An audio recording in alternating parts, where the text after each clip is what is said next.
الله أكبر الله أكبر الله أكبر لا إله إلا الله الله أكبر ولله الحمد.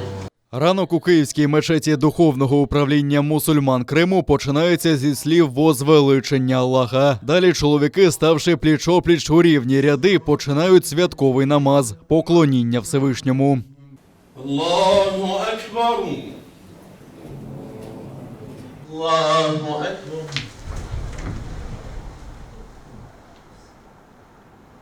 Після здійснення намазу муфтій Криму Айдер Рустемов у святковій проповіді пояснює значення цього свята.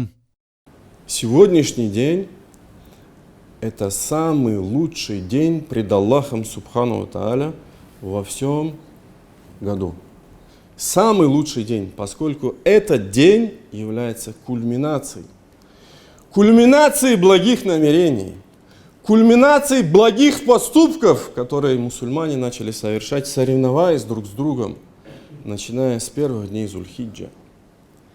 Этот день есть завершение этих благих намерений, этих благих поступков. И в этот день, как мы знаем, мусульмане приносят жертву курбан. Это самый лучший поступок в этот день. Лідер кримсько-татарського народу Мустафа Джемілєв привітав усіх з прийдешнім святом жертвопринесення. Для звільнення Криму від окупантів закликав кожного робити усе можливе, де б не перебували.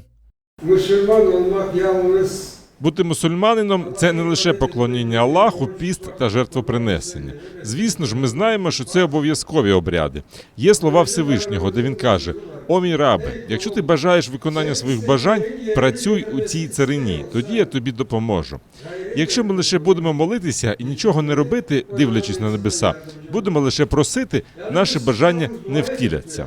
Ми маємо робити все, що в наших силах, тоді Аллах нам допоможе. Я сподіваюся, що в найближчий час очистимо свою землю від тієї нечисті і будемо жити на своїй батьківщині, дотримуючись своєї релігії та традицій. Всіх вас вітаю з цим великим святом.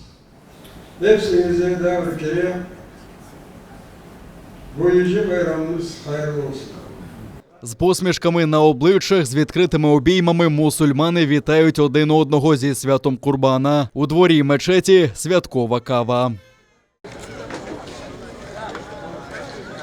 Чимало кримських татар вимушені святкувати Курбан-Байрам за межами Криму. Один з них – колишній політв'язень Кремля Ісмаїл Рамазанов. Співвітчизникам, які живуть під окупацією, передусім сім'ям політв'язнів, бажає терпіння та сил, щоб побороти навалу окупантів.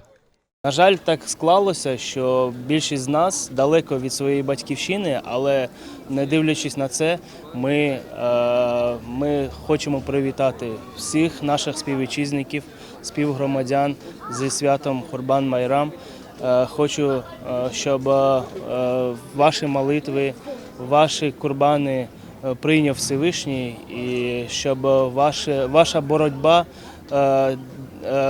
боротьба привела всіх нас для повернення на нашу батьківщину.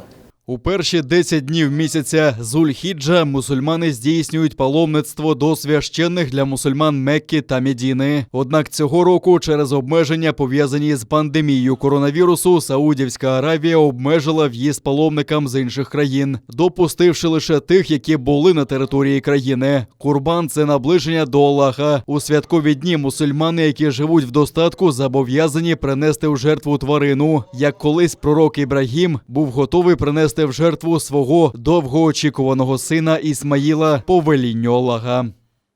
Как меня учили с детства, да, мы распределяли на 1/3 часть. То есть 1/3 часть оставляли себе, а 2/3 часть мы раздавали соседям, родственникам, нуждающим семьям. Вот.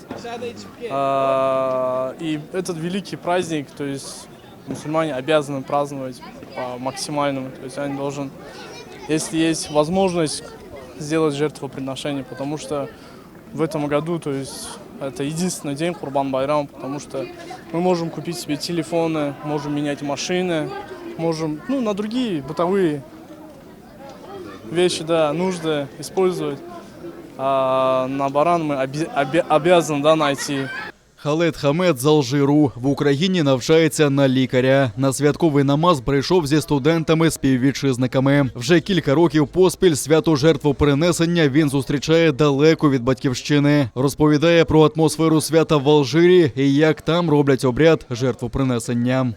Здесь они есть, они продают и сами режут и все. Потому что нету места. Там у нас в Алжире мы убьем возле дома, прямо там. Есть атмосфера, конечно, не как в моя страна, семья, конечно. Потому что там родители и все, я там растил. Желаю, что умма мусульманский будет лучше, хорошо и все. Иншаллах, Аллах принимает наши курбаны и все. Арслан Місіратов – доброволець. У 2014 році, коли Росія окупувала Крим та почала війну на Сході, виїхав на материк України і почав військовий опір окупантам. Сьогодні він разом з товаришами вирішив принести в жертву баранів. М'ясо планує роздати родинам кримсько-татарських добровольців та ветеранів російсько-української війни.